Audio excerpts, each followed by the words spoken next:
കൊടുങ്ങല്ലൂരിൽ national highway 66-ന്റെ നിർമ്മാണ പ്രവർത്തനങ്ങൾക്കായി കണ്ടംകുളം ഭാഗത്തുകൂടി ഒഴുകുന്ന പുഴയിൽ നിന്നും 3 മാസമായി നടക്കുന്ന ട്രെഡ്ജിംഗ് മൂലം പരിസര പ്രദേശങ്ങളിലെ പ്രാദേശിക ആവശ്യങ്ങൾക്കും കുടിവെള്ളത്തിലും വരെ ഉപ്പ് കയറുന്നതായി ആരോപിച്ച് ജനകീയ പ്രതിഷേധ കൂട്ടായ്മ പ്രതിഷേധ മാർച്ച് സംഘടിപ്പിച്ചു. വാർഡ് കൗൺസിലർ അംജിത് സമരപരിപാടിയിൽ അധ്യക്ഷത വഹിച്ചു. ഗസൽ, പ്രിയ സാവൻ, രതീഷ്, സുജിത് തറയിൽ, അഷ്റഫ് എന്നിവർ സംസാരിച്ചു.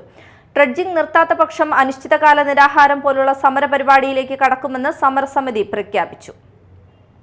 ഈ പ്രദേശത്ത് ഏകദേശം ഒരു 3 മാസക്കാലമായി 2 വലിയ ട്രജറുകൾ കിടന്ന് ഏകദേശം ഒരു 100 മീറ്റർ ചുറ്റളവിൽ 2 ട്രജറുകൾ നിന്നുകൊണ്ട് ഒരു ദിവസം 200 ലോഡോളം മണൽ ഒരു ദിവസം ഇവിടെ നിന്ന് കയറി പോകുന്ന ഒരു സ്ഥിതിയാണ് ഉള്ളത്.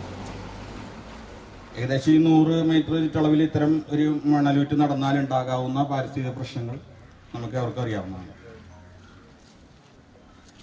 തീർച്ചയായിട്ടും നാഷണൽ ഹൈവേ നിർമ്മിക്കുന്നതിന് ഇത്തരം ഒരു മണലെടുപ്പ് അനുവദനീയമായിരിക്കാം. പക്ഷേ അതിന് വേണ്ട ഒരു മോണിറ്ററിംഗ് നടക്കുന്നുണ്ടോ എന്നുള്ളത് ഞങ്ങൾ സമരസമിതി മുന്നോട്ട് വെക്കണം. അത്തരം കാര്യങ്ങളിൽ ബന്ധപ്പെട്ട അധികാരികൾ കാര്യങ്ങൾ കൃത്യമായി പഠിച്ച് അവിടെ ഇപ്പം എടുത്തിരിക്കുന്ന മണൽ എടുക്കാവുന്ന അളവിലാണോ, ഇനി തുടർന്ന് അവിടുന്ന് എടുക്കാനുള്ള സാധ്യതയുണ്ടോ എന്നുള്ള പഠനങ്ങളൊന്നും നടക്കുന്നതായിട്ട് കാണുന്നില്ല. പഠനങ്ങളോ അല്ലെങ്കിൽ അതിൻ്റെ മേൽനോട്ടമുള്ളതായിട്ടൊന്നും ഈ പ്രദേശവാസികൾക്ക് ബോധ്യപ്പെടുന്നില്ല.